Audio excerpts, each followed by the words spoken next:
Hello, it's me, Justin, and I have an accent apparently. Hi, how are you? That's great. Hey, I'm excited because turns out I went to remember when I told you guys, hey, you should email me things, and I never replied to any of them. Turns out that people actually emailed me, and that's so exciting to me. So I'm gonna answer some of your questions. This is exciting. It's on my phone, so that's why I'm looking over here. Is that okay? Yeah, okay. The first one is, I don't know if I should say your guys' names or not, so you should just tell me if I can or not, or I can just use my judgment. This is a pretty innocent question, so I think it's okay if I say your name. Oh my god. So today is July, it's July. Yeah, I'm 22, guys, I'm old. It's almost August, and this was sent March 9th. I am a dick. I'm so sorry that I ignored all of you guys. I'm genuinely sorry. I feel bad, but at the same time, I'm a busy person. Most of you guys are understanding of that too, which is good. So thank you. That's good. But yeah, anyway, I actually had an idea. Whoa! I just did something to my computer. Oh.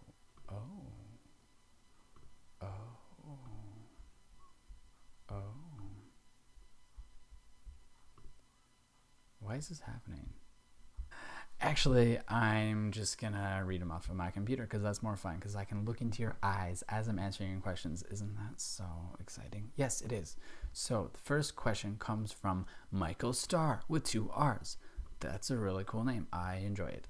I actually emailed this person back once, but then they emailed me again and I forgot to email them again, so I'm sorry. So Michael Starr has a few questions for me, and the first one is, why did you decide to go to art school? And that is kind of an interesting question because I've been into art and drawing and that kind of thing pretty much my whole life. But I'm also into writing and becoming an author type of thing, which I made a video about, sort of. Please don't watch that video. It's really embarrassing, actually. So there's that. And 2 years ago, maybe, I was struggling with what to do with my life because I didn't really know if I wanted to go to college right away for art school, or if I wanted to stay and work at Tim Hortons where I was and just write books and stuff like that. But so that's what I was doing. I was going to work and then living at my parents' house, and then writing whenever I get a chance. But I had major writer's block and I just never really got around to it. And so my dad and my stepmom, they were like, hey, you should go to college. And I was like, yeah, I know, I probably should, but this is I don't want to. I want to write. That's what I really want to do. But as time went on, I realized that's probably really a good idea because I'm really not doing anything. I've been working because I got home from my mission in 2014, and I was just working for a year and a bit and doing nothing with my life. So I was like, yeah, sure, fine, I will go to college. And so I went. That's the end of that question. Next, if you could go anywhere, where would you want to go? I would probably want to go to Australia or Japan, just because. What are some of your favorite foods? I like pizza and sugar and ice cream and okay, so funny story. I'm lactose intolerant, I think. I'm pretty sure. I've never really been to the doctors about it, but I'm pretty sure that I am that. But I eat dairy and cheese and stuff anyway, because it tastes good. So cheese and dairy. So they are one of my favorite foods. What are some of your hobbies? I play the piano. I used to. I don't really play it much anymore. I like to play Pokemon Go, and I like to draw, and I like to rollerblade. Oh my god. So I realized that this other question is also from Michael Starr. You're just a really persistent guy, and I love it. So this other question, it's a sentence. It's multiple sentences. Let's read them. It says, what was it like? Oh, this is about religion and stuff, so prepare yourself. Mormonism, sort of. What was it like when you stopped wearing your garments, or have you stopped wearing them, since they are to be a shield against the world? Okay, I didn't read the rest of it because it's sort of more personal of sentences. Yes, I have stopped wearing my garments. And that's like a huge deal in the Mormon religion. I stopped wearing them because, okay, so the way I see it, it's worse to be wearing the garments, which are supposed to be like a symbol of righteousness and purity and things like that. It's worse to stop wearing them. It's worse to continue wearing them and doing like not good things rather than to be wearing them and doing bad things while you're wearing them. I don't know if that made any sense. This is a bit of a more serious question, a lot more than what are your favorite foods, but it's great, I guess. Okay, I'm just going to answer the question directly. What does it feel like? It feels great, but it was very, very strange when I started. I remember I would like, because the garments, it comes with like a top and a bottom, so like an undershirt and like underwear basically.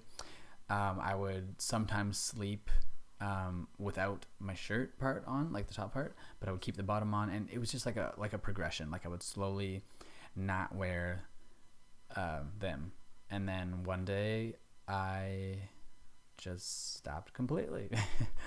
And yeah, it's like it feels normal now, but it was very, very strange when I first took them off. So there is that. That was a very personal question. Okay, so this next one is a bit of a longer one, and I think I'm not going to use this person's name because it gets kind of personal on their part. So here we go. Hello, my name is blank, and I am from blank. I have been having trouble with my religion and my sexual orientation, a lot of trouble. The religion I have been brought up with, which is Judaism, is very, very strict, which I have heard, yeah. I would argue that it is more strict than most religions out there. I really, really, really want to break off of my religion, but I have so many problems with that. It's just not as easy as it should be. I wanted to know if you had any advice for me, considering you broke off of a very strict religion. That is true, I did. My second problem is with my sexual orientation. I have no clue what I am. I really shouldn't care about labeling myself, but it would be reassuring for me to know what I am. That is true. I can relate to that. I know for a fact I like guys and that I want to be in a relationship with them. I'm more confused about the sex thing though. I don't like the thought of sex at all, but I still have a physical drive for kissing and stuff like that. I have no idea what it all means. Well, if you just read through my first world problems, I thank you. You're welcome. I would really like to hear from you, but I know you are busy with school and other things. Thank you. Yes, I am. And I'm sorry that this took like, oh my God, it took like 3 months. I would also like to mention that I love your YouTube channel. Thank you. You're probably my favorite YouTuber. Thank you. Thanks so much for listening. Okay, well, that was really nice. I think we will tackle this one paragraph at a time. So first, the religion part. Okay, so I'm just going to tell you, when I was on my mission, I hope I'm not wrong about this fact. So if I am, like, don't get offended and kill me. But we weren't really allowed to talk to Muslim families because when somebody in the Muslim faith leaves the church or like goes and becomes something else, that's like a huge deal, and the family gets really, really mad, and it's like physically dangerous, like people kill people. So that's what I've heard, and that's why we weren't really allowed to teach them. I hope that's not true because that's crazy, and I hope that's not the same situation that you are in, Mr. Person that I can't say the name. So I guess it's different for everybody, but I've talked about this before too. For those that have been brought up in a religion, for me, it was Mormonism. It became more of a culture thing. It wasn't just, it's very, very hard to explain.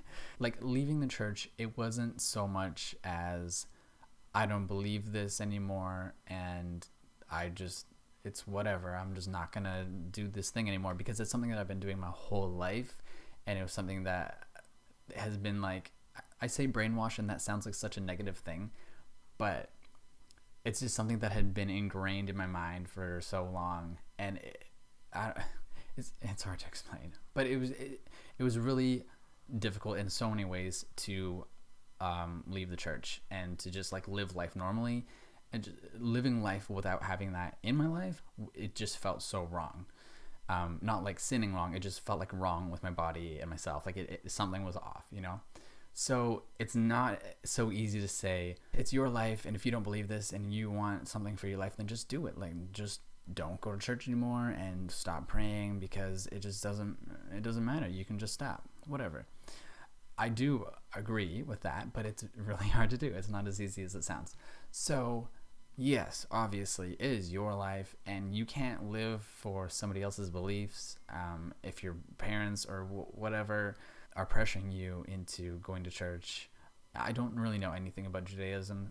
Like, I don't know if you guys practice things, if you only do things on Sunday, or if you have like youth activities and things like that. Yeah, it's really hard to leave.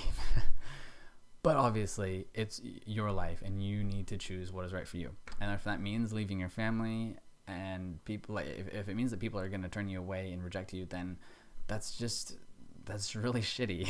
But I think that is better than living in an organization that you don't support or agree with, and yeah, things like that. So yeah, that's really tricky, but there are people online like me and others, I'm sure, that you can befriend.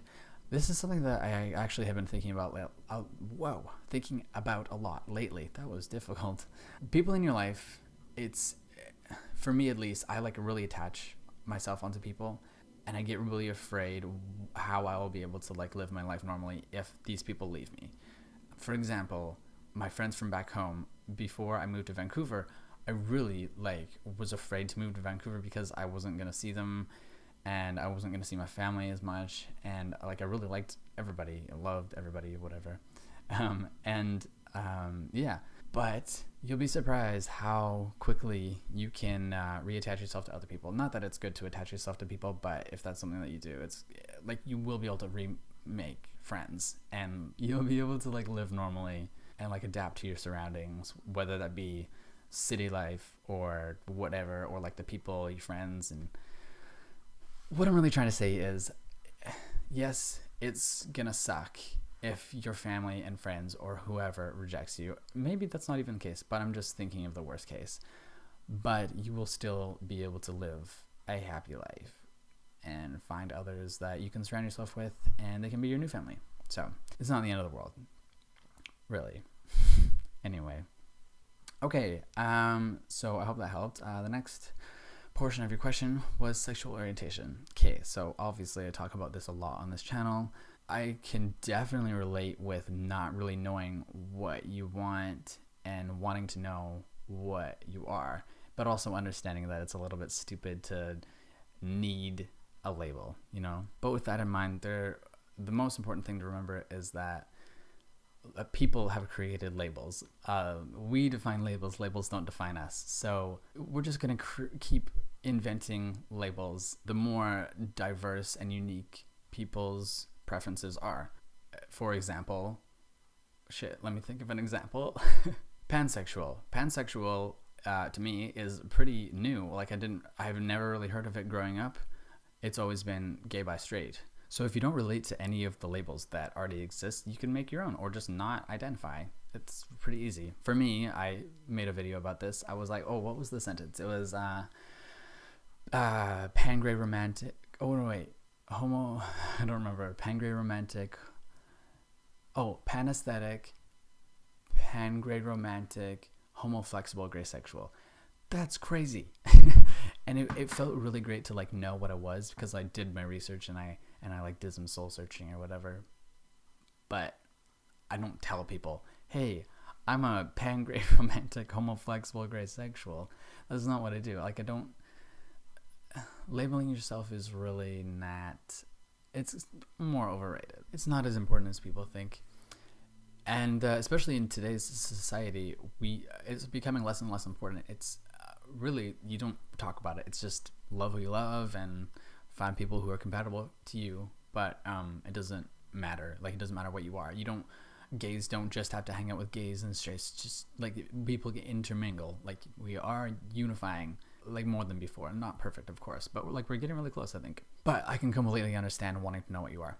But also realize that there's nothing wrong with you if you feel oh, why don't I have a sexual attraction to this person, but I still want to make out with them. And even if you fantasize about sexual things, but then when it comes to the actual physical act, you don't want to do it, that is completely normal. There are people like you, I'm sure. And if there's not, then whatever. But there are.